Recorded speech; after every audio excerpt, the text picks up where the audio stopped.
मैं इमरान खान का नाम लूंगा तो बुरा लगेगा। 5 अरब पाउंड जज ने कहा तुम्हारी विरासत आती है तुम्हारी बीवी की तरफ से। उसने कहा मेरे बच्चों को दे दो, मैंने नहीं लेनी।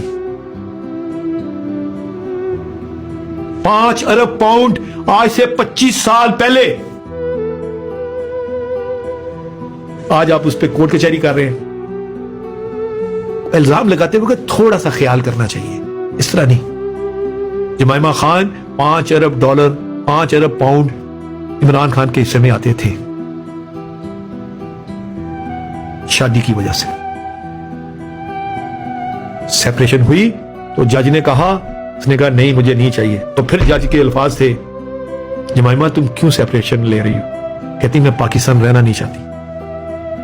उसने कहा नहीं, अगर ये रहना नहीं चाहती तो मैं पाकिस्तान छोड़ नहीं सकता। ये वजह थी। लोग सच को बर्दाश्त नहीं करते।